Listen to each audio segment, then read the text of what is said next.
Good morning. On behalf of the ISO, I'd like to welcome you to the subscriber participating transmission owner market scheduling options stakeholder call to discuss the draft final proposal, which was posted last week on the 13th. My name is Elena Coppola-Alford, representing Stakeholder Affairs, and I'll be facilitating this web conference today. I'm joined by Riddy Ray, Lead Contracts Negotiator, Deb Levine, Executive Director in Infrastructure Contracts and Management, James Lynn, Principal Market Settlement Design, Milos Basanas, Regional Market Sector Manager and Market Policy Development, and Anthony Stalter, Senior Business Implementation Analyst and Market Settlement Design and Configuration.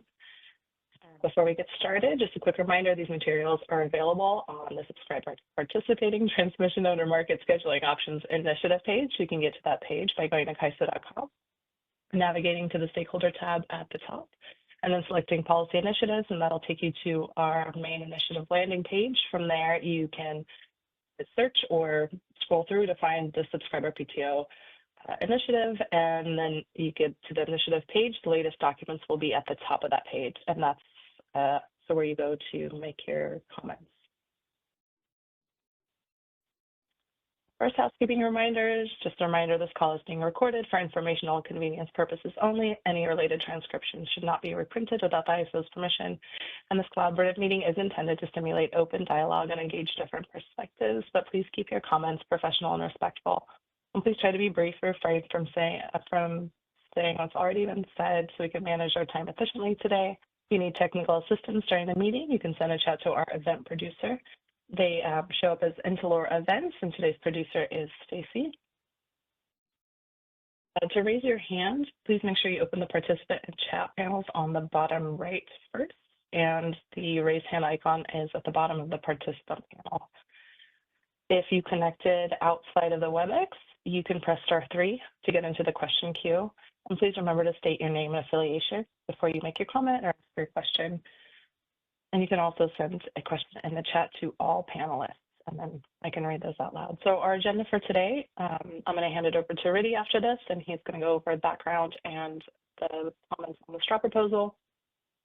And then we're going to go over the final proposal, and I think you're going to be taking questions throughout, Riddy. Is that right? That's correct, Elena. Okay. Yeah, so raise your hand, and when it's a good stopping point, we'll call on you. And so here is our initiative stakeholder process. We are here after the draft final proposal has been posted, and we're going to be taking comments before posting the final proposal and going to the board in May. So here I'm going to hand it over to Riddy. Hi, Elena, and thank you everyone for joining. So we are here today to discuss the draft final proposal for the Subscriber PTO Market Scheduling Options Policy Initiative.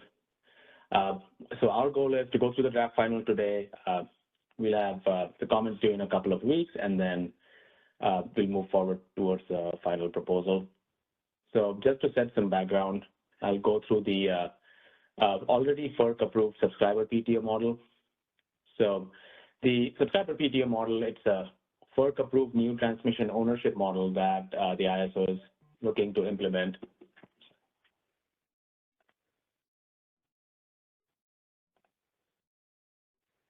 Sorry about that. Yeah. So it's a new transmission ownership model that the ISO has received approval from FERC to implement. What this transmission ownership model allows is for out-of-state transmission and generation developers to build their transmission projects and the wind projects outside of the ISO transmission planning process, and then apply for integration into the ISO BA. Because the transmission is not approved through the ISO TPP, the transmission facilities themselves are not recovered through the transmission access charge, but in return, the funders of the lines, who we call the subscribers, receive scheduling priority on the line, congestion hedge, and hedge against transmission access charges. The way we implemented those priorities and hedges is through the existing mechanism for existing transmission contracts or ETCs. So all the subscribers for these transmission facilities receive access to ETCs up to the end of the Subscriber PTO transmission facilities. ETCs have been used by ISO to honor pre-existing transmission rights for since startup, and what it allows is a balanced schedule to flow across the path of the ETC, and for the schedulers to receive a very high scheduling priority, hedge against any congestion charges in real time and day ahead, as well as not having to pay a transmission access charge for load or export that is served at the end of the line, end of that ETC path. While the subscribers do get this treatment for usage of the SPTO facilities, these lines are open for other market participants to schedule on. If these market participants are not subscribers, they're referred to as non-subscribers, and their schedules on these transmission facilities are referred to as non-subscriber usage. So the subscriber PTO is able to collect payments for such non-subscriber usage through the non-subscriber usage payment. And that's something we'll discuss a little more as we go through the draft, because that has been one issue that has received significant comments from stakeholders. But this, in summary, is the model that FERC approved in 2024 and that the ISO has been working on implementing by end of 2025, so we can have the first transmission, the SPTO transmission projects in ZIA implemented within the ISO BA. Next slide, please.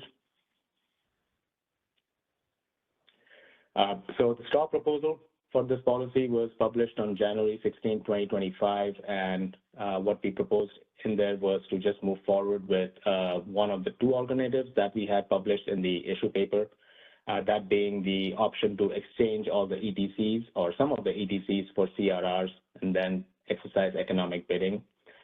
We did end up removing the option for unbalanced ETCs. We had initially included that as an alternative option in the issue paper, but after discussions with stakeholders as well as additional deliberation internally, we decided not to proceed with the unbalanced ETC option, primarily because it was a significant change to the market. We were trying to develop a new market model, and it seemed that in order to develop something with such a wide scope, it would need broader stakeholder input than just this SPTO scheduling option enhancement initiative. So as of now, the alternative option the ISO is moving forward with is the option to exchange ETCs for CRRs. The option to continue using balanced ETCs will remain, which was the original option that FERC approved, but the subscribers will be able to exchange those ETCs for CRRs as an alternative. The STRAW proposal was discussed on January 27, 2025 on a stakeholder call, and we received comments, and the draft final proposal was posted on March 14, 2025. We expanded further on the alternatives that we are proposing, as well as provided additional clarifications on some of the issues that the stakeholders had highlighted. Next slide, please. So give a quick overview of the stakeholder comments received, and then following that, we have a summary slide on all the clarifications and a couple of changes we have proposed in the draft final proposal. So a total of 7 stakeholders submitted comments on the draft final proposal. Some of the comments were received after the submission deadline. They were not published, but we did consider them in the development of this proposal, which is why we ended up pushing out the published date by a week so we could incorporate these comments in and provide appropriate responses. BAMX, Pattern, 6 cities, Southern California Edison, and Western Power Trading Forum provided comments that generally supported the CRR option as an efficient alternative to the balanced ETC, but they asked for additional clarification on different aspects of the option. BAMX, SCE, and others did raise concerns with the potential for having significant non-subscriber usage on the line, and there was some concerns raised with not including the non-subscriber usage rate in the market optimization, since that would be the cost that would be triggered by non-subscriber usage schedules. Next slide, please.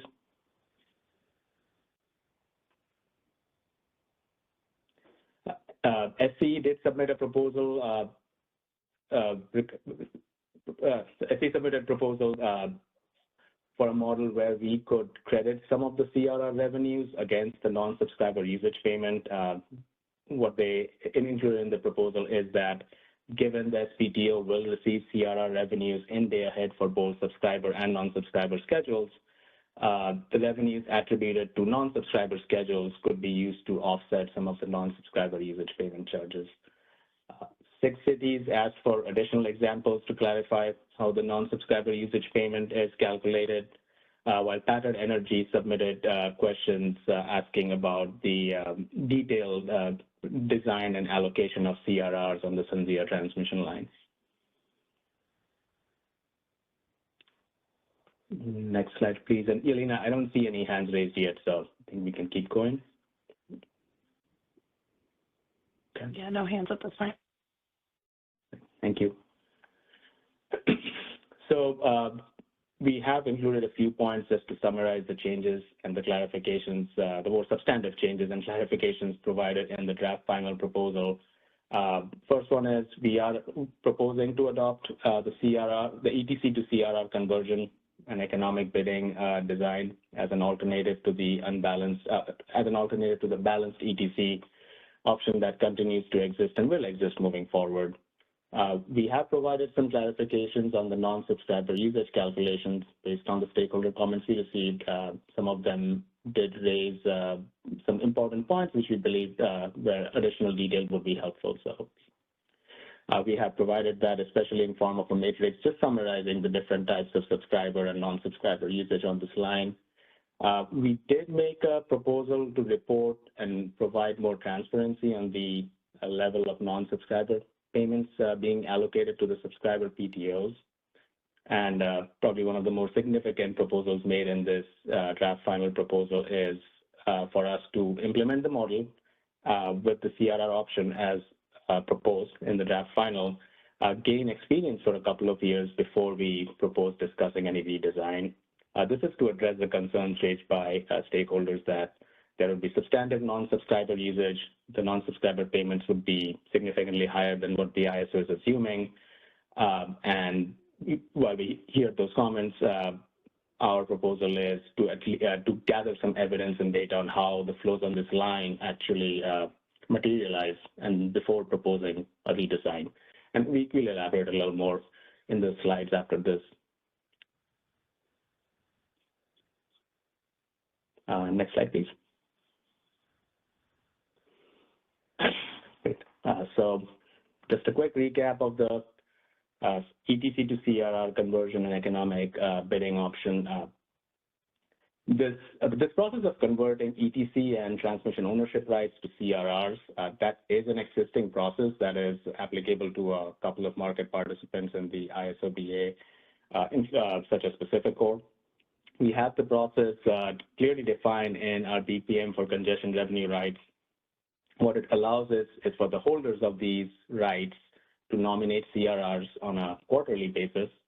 And once that nomination is processed, the CRRs are allocated to the holders and the ETCs are released on the line. So there is a step-by-step process for implementing it.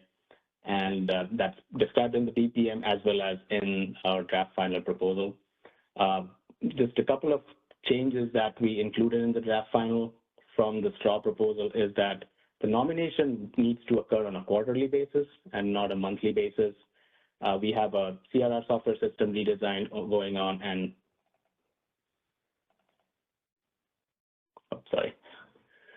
we have a CRR software system redesign ongoing, and that will limit these nominations to a quarterly basis. So that's one clarification we included in the draft final.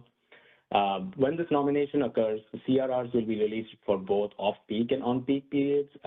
The existing model allows for release for both off-peak and on-peak, so the holders don't need to choose between the two periods. The nomination automatically results in release of CRRs for both periods. And the ETC to CRR conversion can be performed by the ETC holders themselves.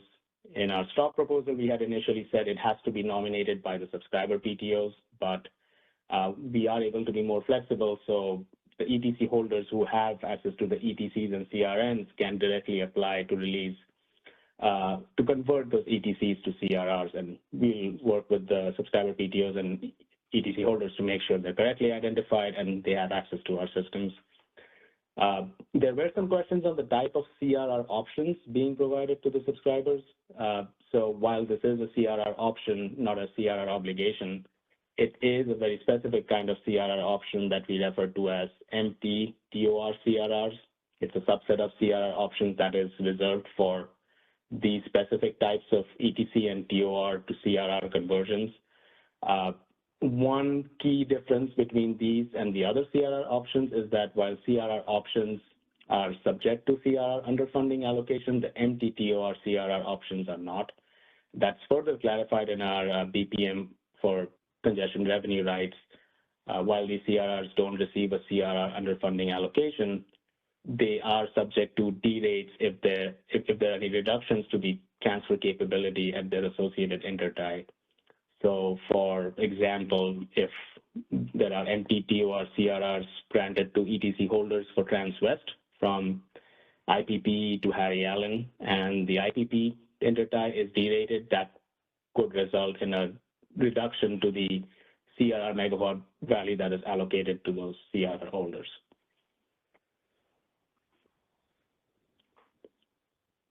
Okay, I don't see any hands raised, so we can keep moving forward.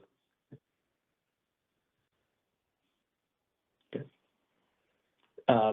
We have clarified both in the straw proposal as well as in the issue paper that for subscriber TTOs that are turning over transmission entitlements to the ISO, if those transmission entitlements are secured from non-ISO transmission service providers such as SRP, WAPA, and TEPCO, as is the case for SunZia, those transmission entitlements are subject to the open access transmission tariffs of those entities. There may be certain limitations on the usage of those rights by non-subscriber entities. So if those limitations exist, we will work with those transmission service providers to ensure those limitations are recognized and implemented in the market. And if they do restrict the number of non-subscribers that can schedule on those entitlements, then we will implement that by restricting the SCIDs that can submit bids at the associated subscriber PTO scheduling points. As a way of example, if there is a restriction from Penal Central to Palo Verde as to who can schedule on it outside of the SunZia subscribers, then the way we would implement is restrict SCIDs that can bid in at Penal Central.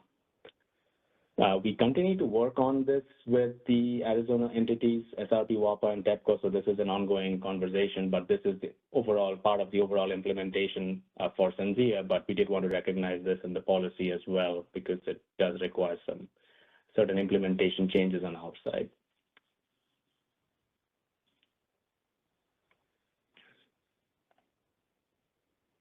Okay. All right. Yelena, next slide, please.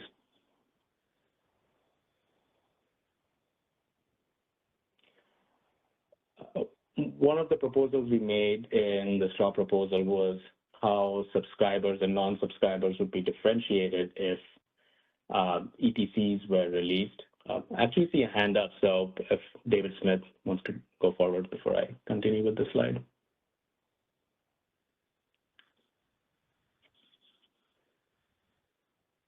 Stacey, can you unmute David? Morning, Reddy. David, go ahead. Can you hear me? Hello, Reddy? Yeah, we can hear you, David. Go ahead. Hello, Reddy, can you hear me? David, Yeah, we can hear you. Okay, great. Just make sure you state your name and affiliation before you ask your question. Thanks. Sure. This is David Smith with Transwest Express. And really, I heard you describe how, you've been working with the Arizona utilities and, specifics around the, I think the SunZia implementation. I don't know, how do you plan to address whether these issues show up in other implementations, thinking about the Transwest, of course, and what our participation should be at this point with these details versus how to manage it for a different set of details that may come up later with other projects. Thanks, David. So this issue of managing transmission entitlements granted by non-ISO transmission service providers we envision would be specific to non-contiguous transmission systems that join to the SPTO model, SunZia being the first example. We don't expect this issue to come up if there are direct physical connections with the existing ISO-BA, as is the case with Transwest. The 1,500 megawatt HVAC line from IPP to Harry Allen will be ISO controlled. We don't expect to experience those limitations on such types of lines. If there are some limitations with the adjacent BAs as to who would schedule at their scheduling point, we would address that directly with them in the implementation, but at least for lines that are fully ISO controlled, we didn't expect to have to limit the non-subscriber usage on that path by restricting the scheduling coordinators who could use it. But if those details come up, we will work directly with the transmission owner and the neighboring BAs.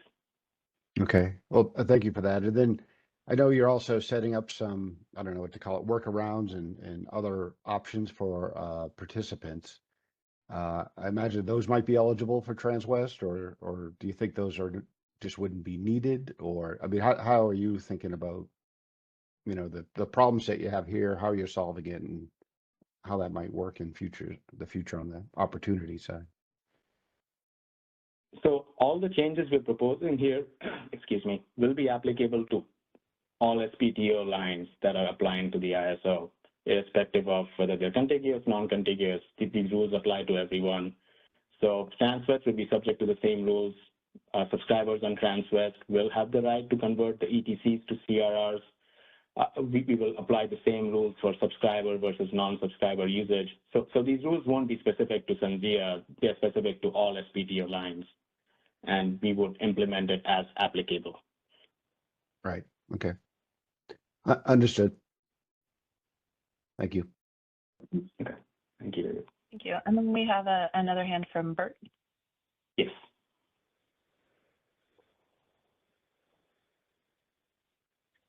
Bert, go ahead.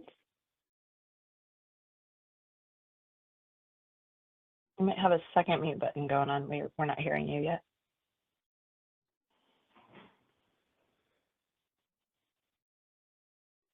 How about now? Yeah. Okay. You're coming in loud and clear. Okay, thanks. Bert Hansen, Southern California Edison. I think I went past a couple slides here, but I think going back to about slide 9, we've always had a concern with the non-subscriber usage charge, and especially that there be no TAC impacts associated with the NSUC. And so we made a comment about crediting a non-subscriber usage charge payment for any CRR revenues received. And so what we proposed back then was that the options be a substitute for the non-subscriber usage charge. And so my question is, would there be a non-subscriber usage charge for the part of the capacity that is converted into merchant CRRs? Is that the proposal now, that there would be basically doubling up on the NSUC and the options? For any ETCs released to convert to CRRs, the non-subscriber usage treatment continues to remain applicable, Bert. So the non-subscriber usage rates exist as established at the scheduling points, and then we do calculate non-subscriber usage based on any imports, exports, and internal generation that's associated with non-subscribers. So this converting to the CRRs does not remove the non-subscriber usage.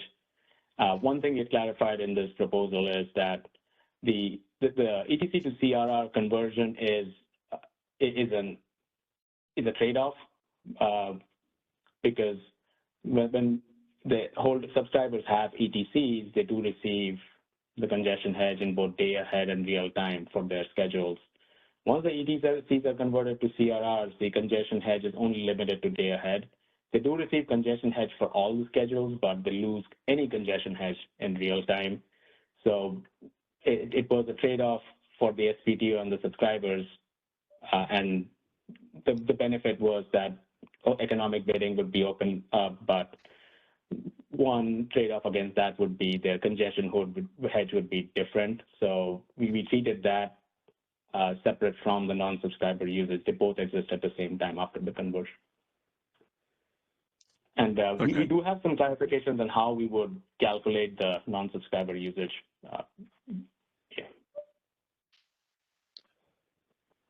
Okay, yeah. Our comment that's on page 9 really has to do with basically how the INSEC would be calculated, because this is additional revenue coming in the door. And if the INSEC is a cost of service type calculation, then it should be reflective of any revenues, like a revenue credit, which is the way transmission revenue requirements is typically calculated. But I think our bigger concern is now that there would be a doubling up of the INSEC and the option revenue. And also, I'm not sure if we've gotten to this yet, but in calculating the amount of the charge that might be made to the TAC, as I reviewed the proposal, it looked to me like there was independent netting of imports and exports. And of course, imports don't yield any wheeling revenue, and exports do. So we would be of the opinion that all of that should be netted in one calculation, not separate netting of imports versus exports, which almost by definition would yield a charge to the TAC.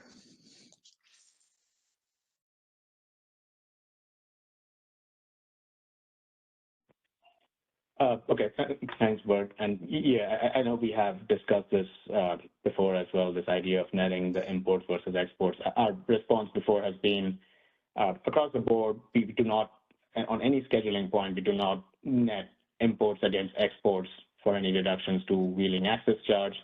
And we always treat them as separate transactions. For SPTOs, we do understand the import directly results in a payment to the SPTO. Because it counts as non-subscriber usage. But at this time, what we were proposing is let us observe how much non-subscriber usage actually takes place in the form of imports and exports. If we have to propose fundamental changes to how we calculate not just the SPTO charges, but also how we treat imports and export transactions, then we would propose that in a future initiative. But we do want to spend some time gathering data on how the line is actually being used, because our assumption has been the bulk of this line is going to be used by subscribers because they've already paid for it, either through their generation or through the imports they bring in, and that shouldn't impact the non-subscriber usage.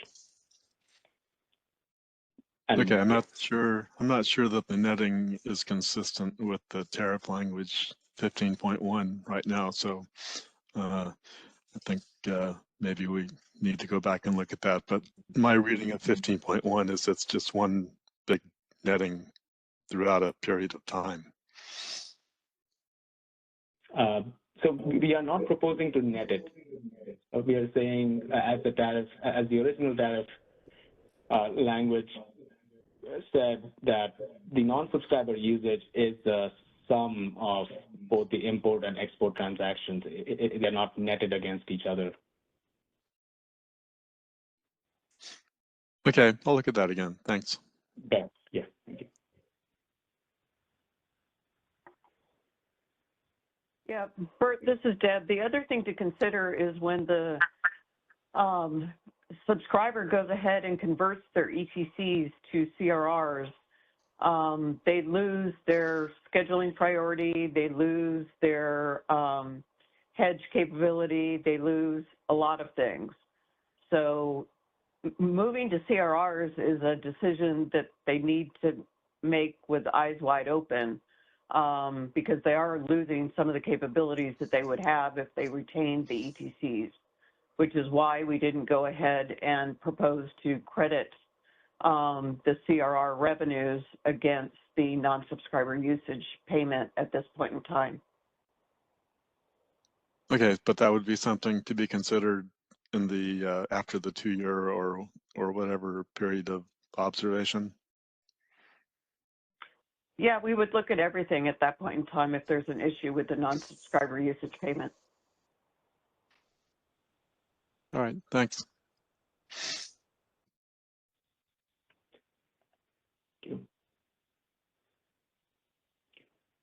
And just one more thing I would just clarify here is we did have some comments, separate comments submitted where the proposal was that the ISO should prescribe how some of these charges should be netted against the non-subscriber usage rates that are being filed by the SPTO. The ISO does not prescribe transmission rate making for its PTOs, and that is not something we want to take on, even in this narrow circumstance. But we did clarify that our working assumption had been that the subscribers and the SPTOs in their bilateral negotiations would account for these non-subscriber revenues that are flowing to the SPTOs and would include that in their contracts, not because that's being mandated by the ISO, but we expect just based on this commercial prudence, they would have that considered.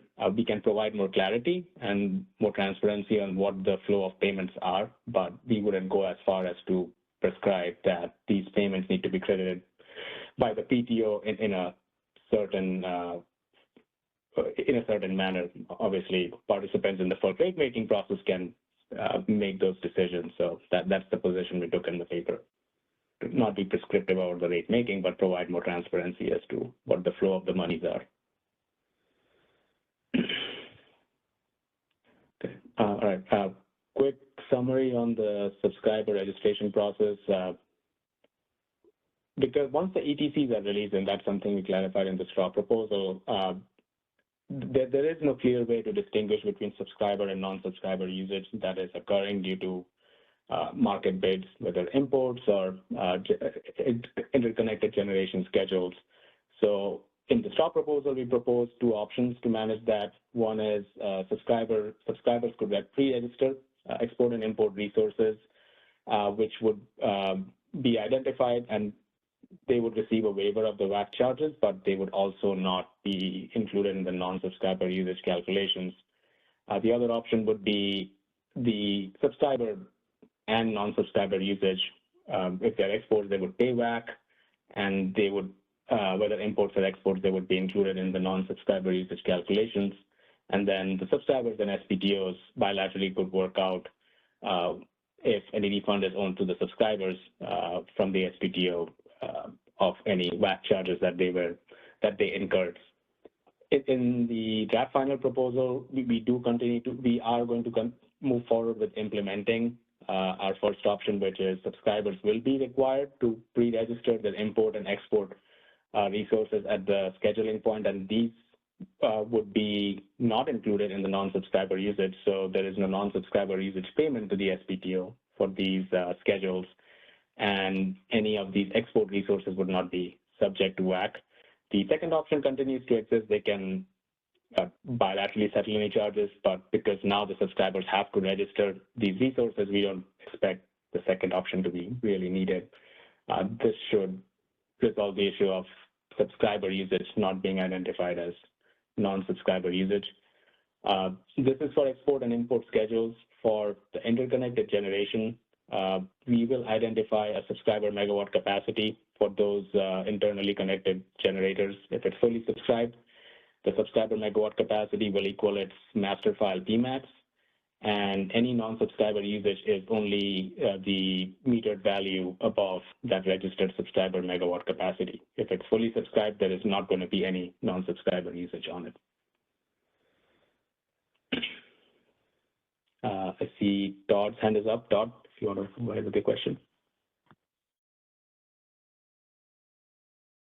Yeah, Rudy, just going back a second to your comment about being prescriptive on rates, I think you were misreading or misrepresenting my feedback, which is that there are known cases that are in your examples where subscriber generation is supporting non-subscriber exports, and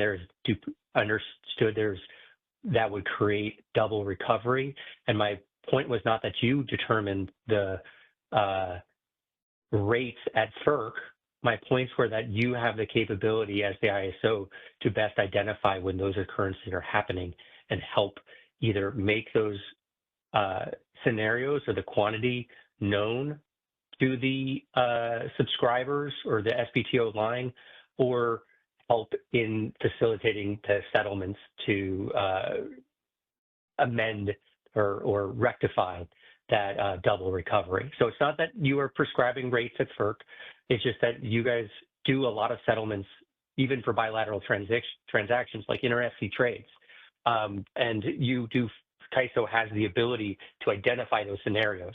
So I'm not asking you to play FERC. I'm just asking that you consider ways you can help facilitate resolving this issue, this known issue. So thank you. Thanks, Todd. Yeah, so I mean, one of the ways we could help address it is giving more transparency to the non-subscriber usage payments being allocated to the SPTO. So we did propose, which we'll talk about later, is for the SPTO report out on an annual basis what those payments are. As for subscriber generators directly being associated with export transactions, I think our view was that some of these export transactions, or all of these export transactions, are not directly tied in the market to these generators. They are independent, and we treat them independently. So we have not, so if the proposal was we need to find a way of somehow tying them together, that's not something we would even see in our market settlements. We always settle those transactions separately, but at least if we give more transparency on what the non-subscriber usage and payments are, that would help market participants determine in the future if there is an issue that requires a revisit to the design. And let's see, Todd's hand is up again. Yeah.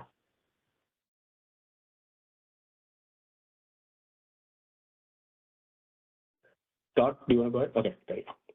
Yeah, I was muted, sorry. No, I appreciate that you can't tie transactions together, but there may be a way that ex post, you might be able to quantify the amount of non-subscriber generation that was being fed by subscriber, like especially in cases that are blatant, like cases where the DC line on SunZia is fully utilized by subscribers and there are still exports at Pinal Central that could only have been fed from it. So it's just something to consider looking at, because again, I do think if anyone's capable of identifying the situations where this double recovery is occurring, it would be the CAISO more so than the SPTO itself. So just appreciate you taking the time to think about that a little further. Okay, no, I appreciate the comment. Yeah, thanks, Doug.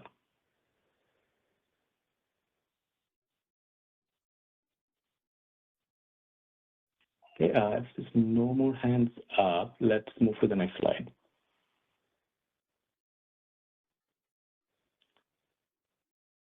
Right, so, so a summary on how the non-subscriber usage payment is calculated for the SPTOs. For any interconnected generator, we will have the subscriber megawatt capacity registered on them. It could be anywhere from 0 to 100%. The non-subscriber usage is the megawatt production of that generator above the registered subscriber megawatts. We will use meter data from these generators to calculate the megawatt production and the non-subscriber usage.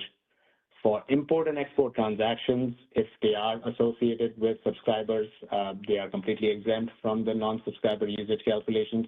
If they are not associated with subscribers, then we will use the submitted tags to calculate the non-subscriber usage.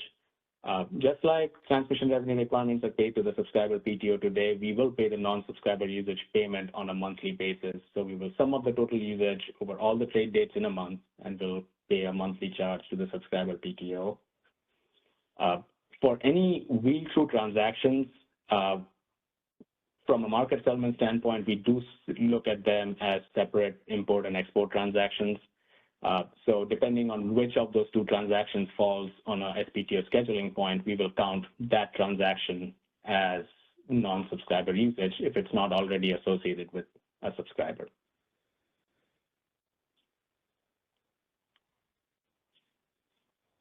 Okay, all right, we'll move to the next slide. This is just a summary and reiteration of how the non-subscriber usage interacts with WEIM and EDAM. We had a few examples in our STOP proposal which characterize the EDAM transfers and their impact on the non-subscriber usage calculations. IFM and HASP awards for any export and import schedules, they can be counted as non-subscriber usage. Exports will continue to pay WAC, and the SPTO will receive non-subscriber payments for those awarded schedules. Once we get into FMM and RTD, any incremental WEIM transfers are not considered export or import schedule transactions. So the exports will not be subject to WAC, and neither export or import will be considered as non-subscriber usage to be included in the non-subscriber usage calculations. In EDAM, we have clarified that once EDAM transfer points are established, there are no longer any import or export schedules. They are all EDAM transfers, and similar to WEIM transfers, EDAM transfers will also not be subject to WAC or included in non-subscriber usage calculations as prescribed in the SPTO tariff rules. That being said, we did recognize in our recent EDAM access charge filing for ISO-BA that subscriber PTOs can recover non-subscriber usage revenue through the EDAM access charge, and this could be either with the SPTO transmission being considered historical transmission or new use transmission. They would follow the EDAM access charge calculation rules. Okay, and one piece we did clarify in the draft final is if in order on how we would count non-subscriber usage. If it is historical transmission, we will have access to the tags submitted by the non-subscriber imports and exports, which is what really counts towards the EDAM access charge. So we could use that data, and the PTO could use that data to calculate what is the non-subscriber usage revenue that needs to be included in the EDAM access charge. Bert, I see your hands up.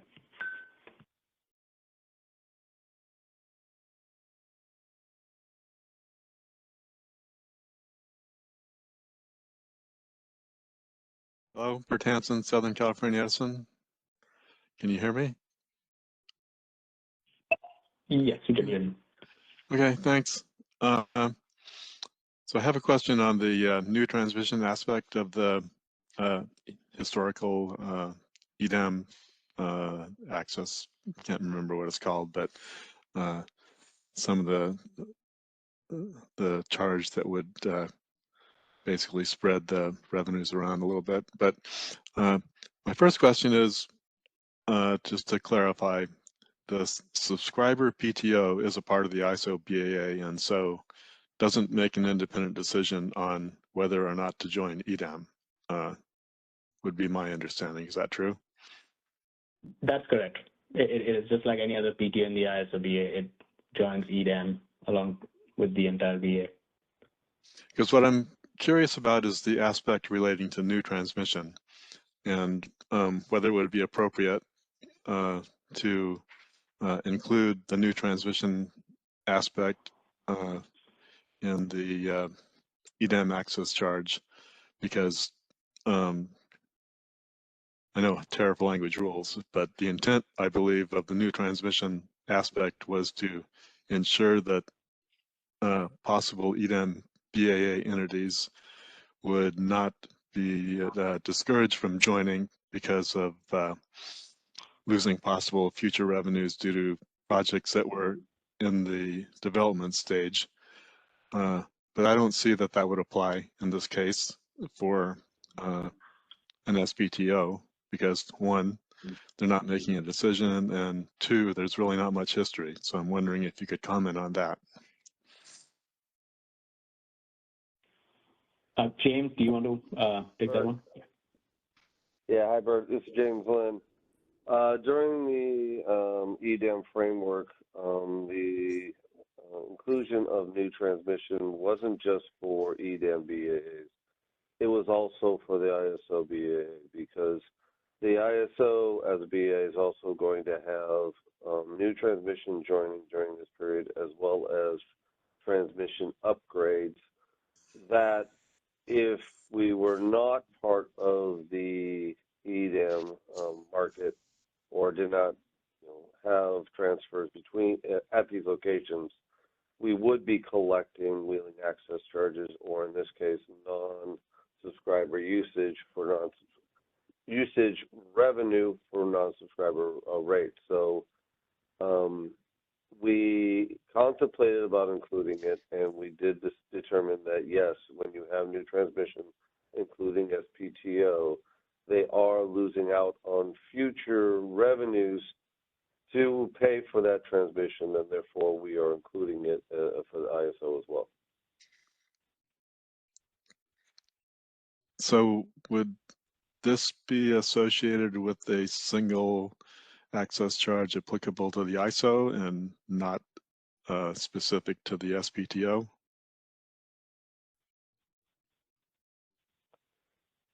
So this would be, yeah, so so you're asking if it's applicable to the amount of EDAM access charge we're going to receive from the other balancing authority areas? Is that your question?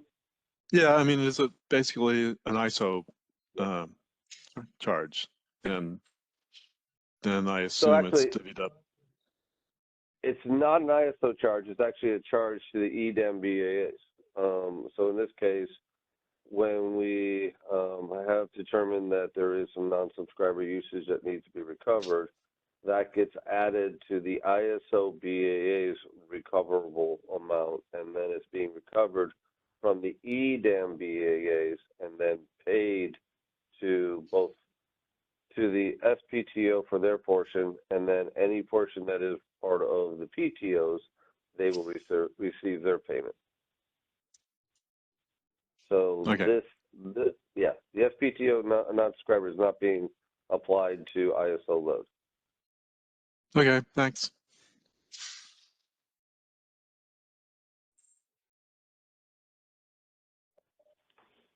Thanks, James. That was really helpful. Good.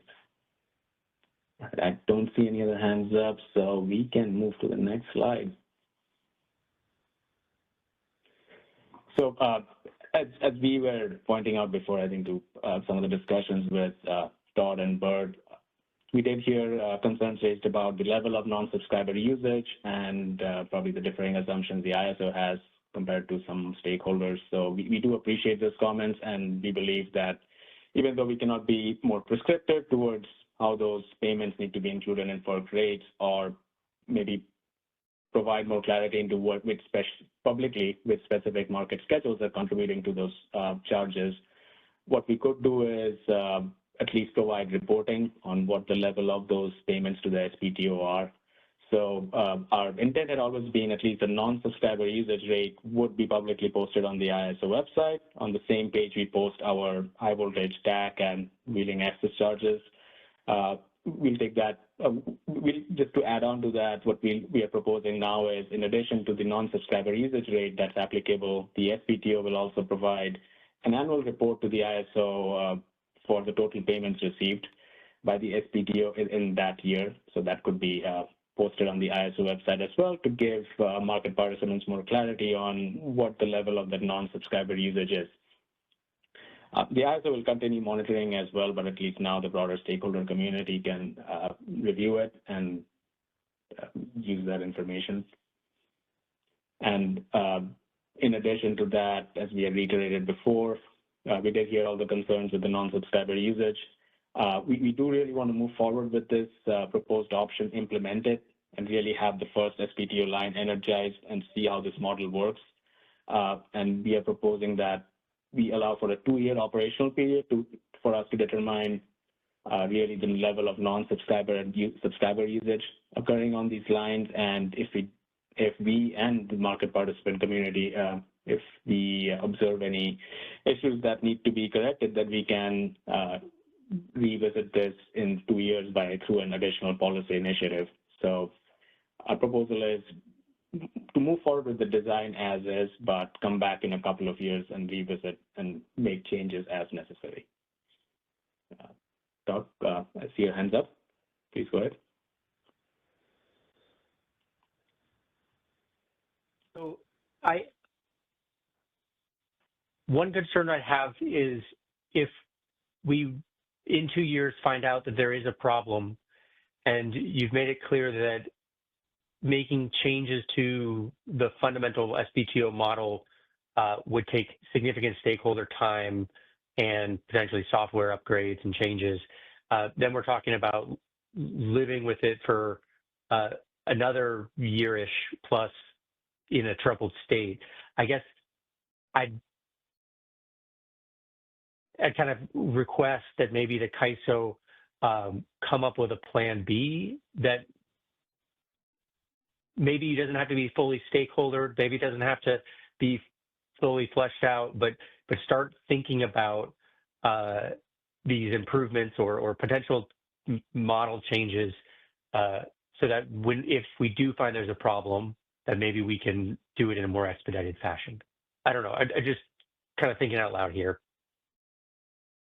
No, that's a good point, Todd. And I mean, we proposed 2 years just to put some time frame on when we would at least look at visiting this model. But I mean, to your point, if the issues rise to a level where we need more immediate changes, then I think the ISO is going to continue monitoring, and we would be open to revisiting it on an earlier time frame. It's really the level of issues and the criticality of it that would be based on. So yeah, so if you really need to revisit it before, I think you would start planning for it earlier. Completely understood, and I do appreciate that. I know you guys do a great job when there's a problem identified. You guys jump on it and tackle it head on. So I have no doubt that that's the case. But for example, like the suggestion of including the non-subscriber usage rate in import bids, maybe that's something you guys could start working on in the background as a possible plan B to flesh out that idea or run it to ground.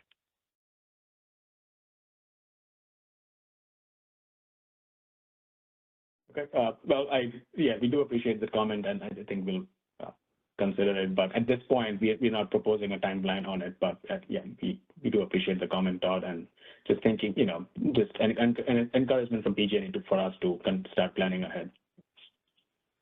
Appreciate it. Thank you. Thank you. All right. Okay, I don't see any other hands up and no comments in the chat. So next slide, please.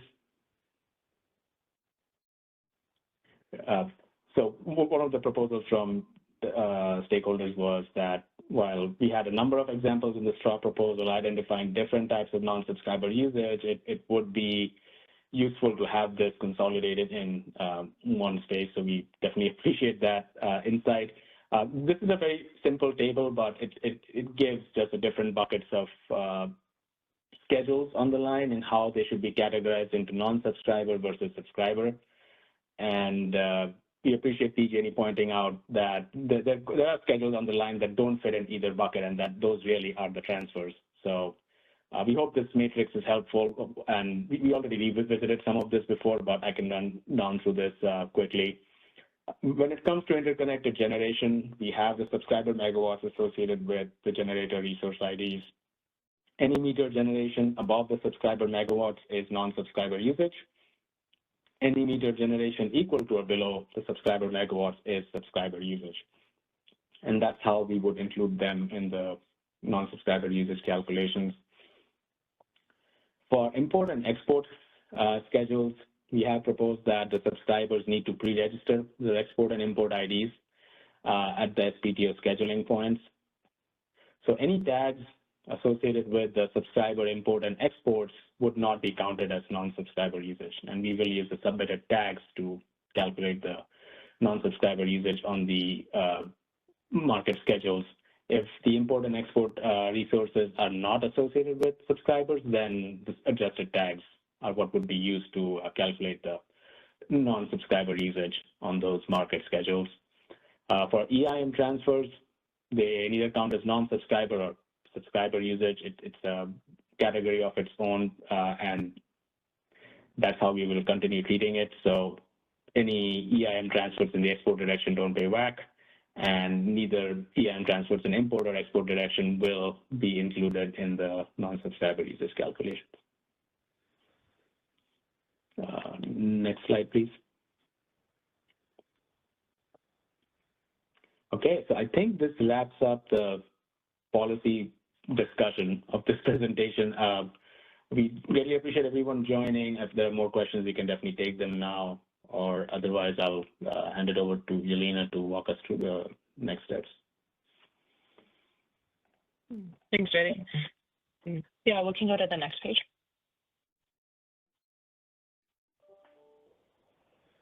We are requesting comments on this draft final proposal and today's discussion by the end of day on April 4th.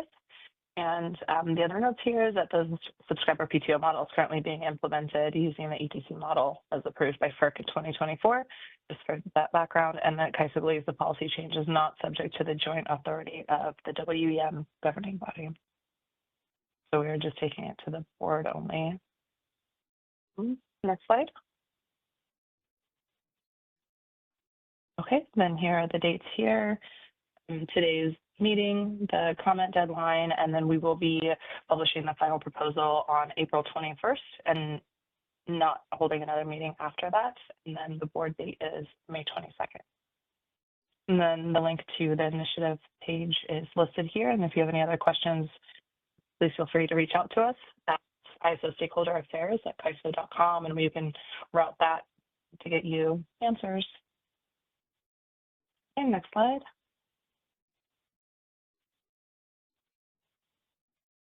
Next slide. This is just a promo for our Energy Matters blog. You can subscribe here at the link below, and you can stay updated, just another way to stay plugged in and know what's going on. And then one more slide is our last promo here is, not promo, but next we have an announcement for this new stakeholder initiative. If you haven't seen this yet, on the EDM congestion revenue allocation, we have an in-person meeting coming up on Monday. You can still register if you're going to attend in person. If you're going to attend on the WebEx, registration is not needed, and you can get the WebEx details for our calendar. So thank you so much for joining today and for all your questions and for all this discussion. We look forward to seeing your comments. Have a good Friday.